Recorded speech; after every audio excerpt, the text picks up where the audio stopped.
जय जगन्नाथ नमस्कार welcome to RB teacher support मु राधा सार आपण सामने नुआ टॉपिक नुआ वीडियो सेप्टेम्बर मास सरी अक्टोबर मास होगला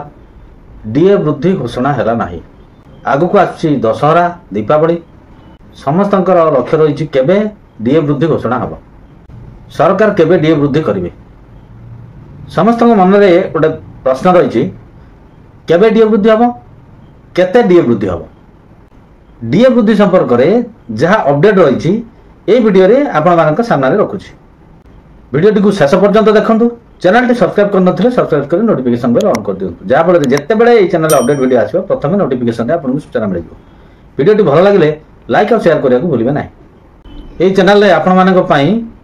सब बेले किसी ना किसी इनफॉर्मेटिव वीडियो नहीं आपण मैंने चैनल को अजस्र भल पाइबा देइछंती सेति अशेष अशेष धन्यवाद यही भल पाइबा आपण मैंने जारी रखु ये चैनल जो वीडियो मु दउछि से वीडियो संपर्क में कमेंट्स रे आपण माने निज निजर मतामत दियंतु आपण नेगेटिव कमेंट्स दियंतु कि पॉजिटिव कमेंट्स दियंतु मु समस्त को सादर ग्रहण करछि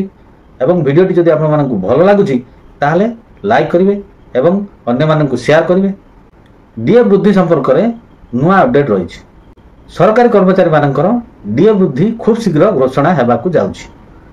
प्रतिवर्ष सेप्टेम्बर किंबा अक्टोबर मासरे डीए वृद्धि घोषणा करंती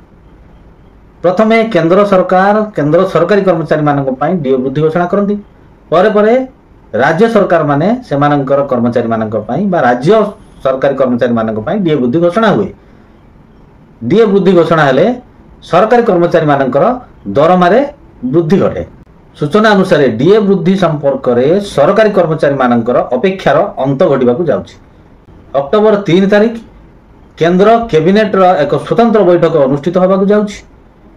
उक्त बैठक में डीए वृद्धि संपर्क में निष्पत्ति होवार संभावना यथेष्ट अधिक अच्छी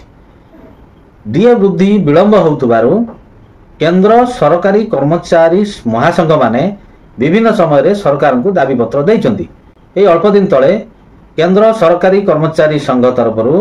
अर्थमंत्री निर्मला सीतारमण को भेटी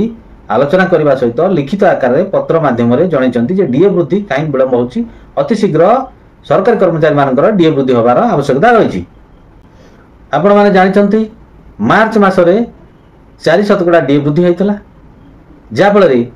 डीए 46% रु आसी 50% रे पहुंचीला समस्ते भावुले जे जिते डीए 50% होगला ताले सेटा मूल दरमार मिसीज माने पे रे मिसी जाइकी सेठू पुणी डीए 0% चलो एभलिया संभावना नहीं सरकार से भली किसी करने जाऊना तेणु जो 50% डीए थिला सेई डीए अनुसार वृद्धि करने को जाउछंती सरकार जनवरी ठारू जून मास पर्यंत AICPI all India consumer price index report आधार रे जहाँ इन्फ्लेशन इंडेक्स आसीची ताकू आधार करी वर्तमान 3% डीए वृद्धि होबार संभावना रही जहाँकि जुलाई मास ठारू पिछला आकार रे लागू करा जिवो तो अक्टोबर 3 तारिख केंद्र कैबिनेट स्वतंत्र बैठक में ये डीए वृद्धि संपर्क में फैसला होवार संभावना अधिक अच्छी एवं अति शीघ्र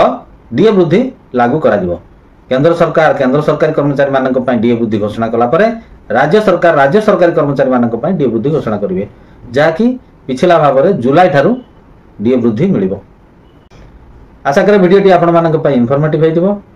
चैनल सब्सक्राइब करनथिले सब्सक्राइब कर नोटिफिकेशन बेल ऑन कर दियंतु जहाँफल जिते बड़े चैनल अपडेट वीडियो आसो प्रथम नोटिफिकेशन आपन पाखे पहुंच वीडियो को लाइक और शेयर करंतु कमेंट से निज मतामत दियंतु परवर्ती वीडियो पर्यंत रहउछि नमस्कार वंदे उत्कल जननी।